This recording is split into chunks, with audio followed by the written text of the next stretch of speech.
j'espère que vous allez bien. Aujourd'hui, on se retrouve pour une toute nouvelle vidéo ASMR. Aujourd'hui, vidéo un petit peu particulière car j'avais tout simplement envie de vous présenter ma passion. Enfin, du moins, une de mes passions. Cette passion, c'est pour la Formule 1. Voilà. Donc, tout d'abord, avant que la vidéo commence, n'hésitez pas à me dire ce que vous pensez du setup. Voilà, déjà, on va commencer par ça. Et surtout, c'est pas du tout un type de vidéo que je fais d'habitude. Là, j'avais tout simplement un oral à faire sur la Formule 1, enfin, du moins sur les émissions de CO2 dans le monde. Et du coup, j'ai décidé en fait de vous présenter en vidéo parce que j'avais envie de vous montrer un petit peu mes recherches parce que j'ai trouvé ça vachement intéressant en fait. Enfin, du moins pour ceux qui suivent le sport.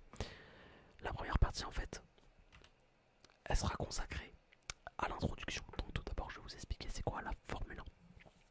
Je vais vous rajouter deux trois petits détails. Alors, attendez. Je vais vous rajouter deux trois petits détails sur qu'est-ce que la Formule 1, comment elle va évoluer, etc. Enfin ça je vous l'expliquerai plus tard, mais bref. Ensuite, nous aurons des chiffres, donc des chiffres notamment sur les émissions de CO2 dans le monde en général, de la Formule 1 dans le monde, voilà, pardon. Et ensuite nous aurons différentes solutions pour contrer ces différents problèmes. C'est des solutions assez théoriques, enfin pour certaines en tout cas. Et on n'a pas forcément d'éléments concrets pour certaines théories. En tout cas, c'est pas un discours enfin écologique ou je sais pas quoi, c'est pas le but de cette vidéo, c'est vraiment j'ai fait des recherches et j'ai essayé de trouver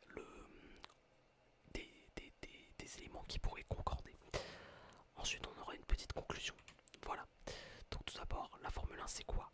Alors, la Formule 1, faut imaginer ça comme un sport qui passionne énormément de gens, moi le premier. Et donc, entre autres, la Formule 1 c'est 20 pilotes, principalement, hein, je vous le dis, c'est 20 pilotes, plusieurs courses dans l'année. Ces 20 pilotes sont dans plusieurs écuries. Donc les écuries, vous les avez juste ici. Donc on a McLaren, Aston Martin, Williams, Ferrari, Haas. Ça c'est quoi? C'est... Attends, on a Alpine, Racing Bulls et Red Bull, Stake. Et il en manque une, j'arrive pas à voir c'est laquelle. Mercedes bien évidemment, je suis totalement con. Euh, donc voilà, donc dans ces écuries, donc, chaque écurie a deux voitures pour une course. D'où le fait qu'il y a 20 pilotes pour 10 écuries, c'est-à-dire qu'il y a deux pilotes qui sont considérés comme des pilotes pour chaque écurie. Ensuite, faut pas imaginer qu'il n'y a que des pilotes, il y a également des ingénieurs de course. Ces ingénieurs permettent aux pilotes d'être plus performants. Ils vont par exemple régler les ailerons, donc qu'ils soient avant ou arrière. Le fond plat, c'est-à-dire le plancher en fait que les pilotes touchent, parce que les pilotes ne sont pas assis dans les Formule 1, ils sont quasiment couchés. Ils peuvent régler la hauteur de la voiture, etc. Bref, plein de paramètres qu'on peut prendre en compte.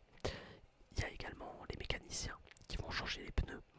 Si les mécaniciens se voient, en fait, vous faites un arrêt au stand qui est beaucoup trop long quand vous voulez changer les pneus durant une course et vous tuez votre course. Voilà, c'était notamment le problème de Ferrari pendant une année. Pendant plusieurs années même. Et voilà, donc du coup, ces pilotes vont faire plusieurs courses dans la saison. À savoir qu'une course, c'est sur un tracé précis. Il y a les essais libres, dans un premier temps. Les essais libres, il y a 3 séances, généralement. Je parle pas de la pour ceux qui connaissent la Formule 1, je vais pas parler là de s'il y a une course sprint ou pas, parce que c'est trop compliqué. Donc vous avez 3 séances d'essais libres qui durent chacune 30 minutes afin de tester la voiture sur le circuit. C'est un peu comme des séances de reconnaissance. Ensuite, vous avez 3 séances de qualification, la Q1, la Q2 et la Q3. La Q1, il y a les 20 pilotes et vous essayez de faire le meilleur temps. Les 5 moins bons sur 20 minutes dégagent. Ensuite, vous avez la Q2 qui dure 15 minutes, je crois. Enfin, j'ai pas exactement les timings, bref. Il reste les 15 derniers pilotes et les 5 moins bons, pareil, dégagent. Vous essayez de faire le meilleur temps. La Q3 juste après, le meilleur temps. Et hop, là on part comme si c'était sur la grille. Voilà, et ensuite il y a la course. Donc la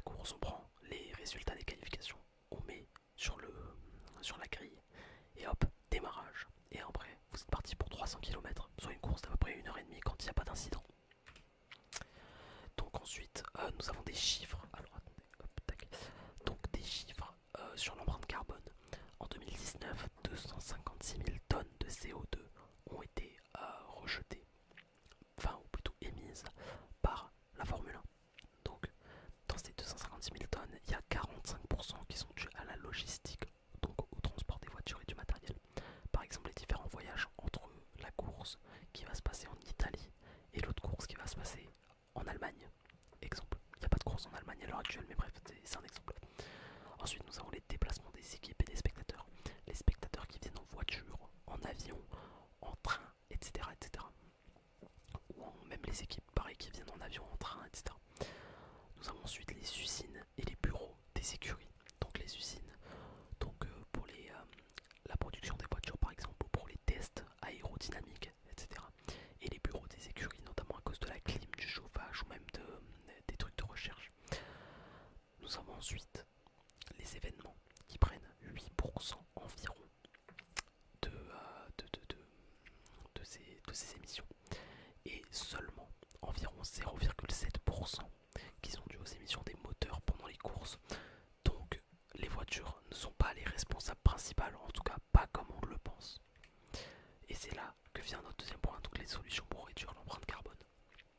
Donc tout d'abord, on pourrait réduire l'impact des transports.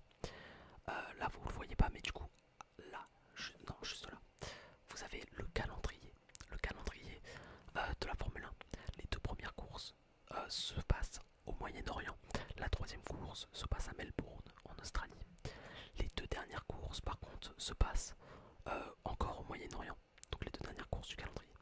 Pourquoi refaire un voyage au Moyen-Orient alors qu'on pourrait tout simplement stacker les 4 courses en fait, faire les 4 courses au Moyen-Orient d'affilée, ce qui pourrait moins émettre d'émissions enfin faire moins d'émissions de CO2, car on aurait un transport en avion en moins.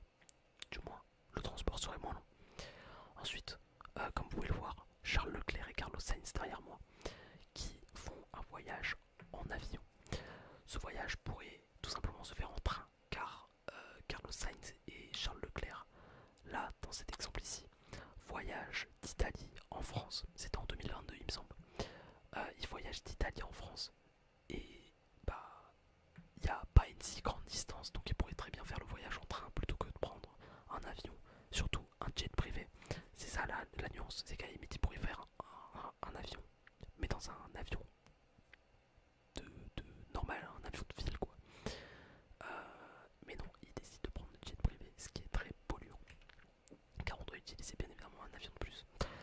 Une deuxième solution serait d'utiliser des carburants plus propres, et c'est une solution qui a été envisagée par la FIA. Donc la FIA, c'est la Fédération Internationale de l'Automobile. Et donc là, comme vous pouvez le voir dans le graphique derrière, donc la partie verte, c'est la partie biocarburant. La partie jaune, c'est la partie carburant classique. En 2022, la Formule 1 utilisait seulement 10% de biocarburant, contre 90% de carburant classique. Et en 2026, donc lorsqu'il y aura la nouvelle régulation, l'objectif est d'avoir 100% de biocarburant. C'est un objectif théorique et très compliqué parce qu'on n'a pas exactement les chiffres et on ne sait même pas ce que donne la nouvelle régulation, mais c'est possible. Ensuite, on pourrait rendre les infrastructures plus durables. Vous avez derrière, donc c'est juste là, vous avez l'usine Ferrari. Comme vous pouvez le voir, c'est immense. Et ce genre d'usines sont très coûteuses en énergie et émettent énormément de CO2. Donc ce qu'on pourrait faire, ce serait que ces différentes infrastructures, par exemple, baissent leur niveau de clim ou de chauffage, par exemple, lorsque tous les ingénieurs sont dans les bureaux, par exemple. Ensuite, vous avez ici Las Vegas. Quelle est la subtilité de Las Vegas? Las Vegas, c'est un circuit urbain.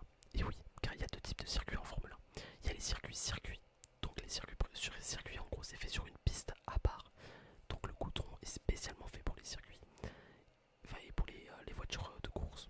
Et vous avez des circuits urbains qui eux sont des circuits qui sont aménagés en ville. Vous avez le très célèbre exemple de Monaco. Là je prends l'exemple de Las Vegas, car le problème qu'il y a eu à Las Vegas, c'est que la première année, il y a eu un accident. C'est-à-dire qu'une plaque d'égout était très mal fixée. Et du coup, Carlos Sainz, pilote de chez Ferrari, a eu un très gros problème durant sa séance de qualification. Et s'est pris la plaque d'égout dans le fond plat, ce qui a ruiné sa séance de qualification. Bon, pour conclure, c'est certes la Formule 1, c'est un projet très théorique. C'est un projet très théorique dans le sens où il n'y a pas vraiment de sûreté en fait dans les trucs, et le désastre écologique il est immense. Cependant, quand on regarde les chiffres,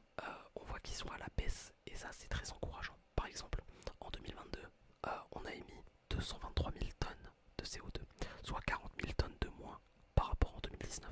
Sur l'espace de 3 ans, c'est énorme, sachant qu'en 2020, il y a eu l'année de Covid. Donc ça fait une année de moins pour réfléchir à des technologies. Ce qui est très encourageant. Et donc l'objectif de la Formule 1, enfin du moins de la FIA, ce serait de rendre les Formule 1, donc les voitures, 100%, enfin et d'avoir un bilan carbone, voilà, d'avoir le bilan carbone en 2030 qui est totalement neutre, c'est-à-dire qu'on est 0% d'émissions de carbone. Cependant pour ça ils rajoutent une subtilité, c'est-à-dire qu'ils vont mettre en place une compensation carbone par exemple.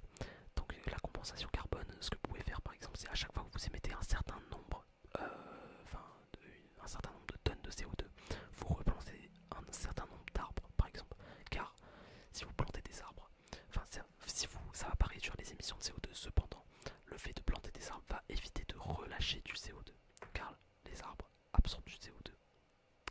Voilà, c'est la fin de mon oral. Donc pour les différentes sources, j'ai les rapports de la FIA, Wikipédia, la piste, Google Images et ChatGPT. ChatGPT c'est celui qui a fait mon texte. Voilà. Donc voilà, c'est un petit peu ce que je voulais vous présenter. Je sais que ça fait un peu long. Voilà. En tout cas, j'espère que cette petite vidéo vous aura plu, même si elle était courte. J'espère que ça vous aura plu. Si c'est le cas, n'hésitez pas à lâcher un max de like. Si c'est le cas, n'hésitez pas à lâcher un max de like. Et si jamais ça vous plaît vraiment, n'hésitez pas à me redemander d'en refaire. Même si, enfin, quand j'en aurai l'occasion, je peux le faire.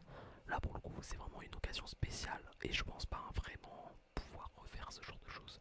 Mais voilà, au moins vous êtes prévenus.